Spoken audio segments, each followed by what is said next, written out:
या काळामध्ये आपण ADB सोबत देखील एक करार केला आणि एशियन डेव्हलपमेंट बँक आणि युरोपियन इन्व्हेस्टमेंट बँक या दोघांनी मिळून आपल्याला नागपूर मेट्रो करता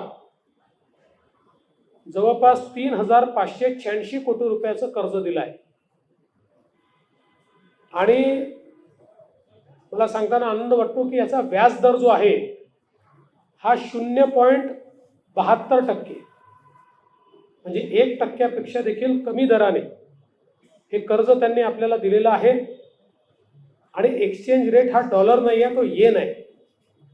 डॉलरमध्ये मोठ्या प्रमाणात इन्फ्लेशन होतं, येन ही आपल्याकरता स्टेबल करन्सी आहे आणि 20 वर्षाचं हे कर्ज आहे, 5 वर्षाचा मोरटोरियम आहे।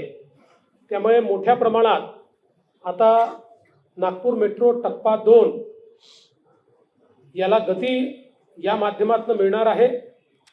जवळपास 43 किलोमीटरचा हा टप्पा आहे आणि नागपूर परिसरातल्या 10 लाख प्रवाशांना याचा लाभ मिळणार आहे आणि नागपूर जिल्हा हा शहराशी या टप्प्यामुळे जोडला जातोय।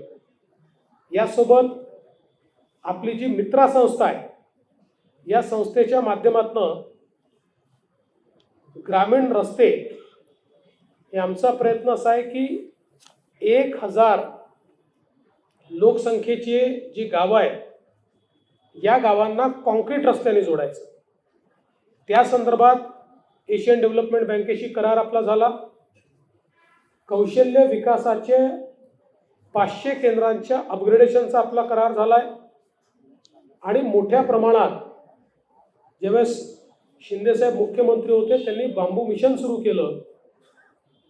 बांबू हा शेतकऱ्यांच्या जीवनात परिवर्तन करू शकतो आणि त्यामुळे बांबूच्या लागवडीचं क्षेत्र वाढवण्याकरता अर्थपुरवठा एशियन डेव्हलपमेंट बँक आपल्याला करणार आहे। त्या संदर्भात त्यांच्याशी आपण करार केलेला आहे।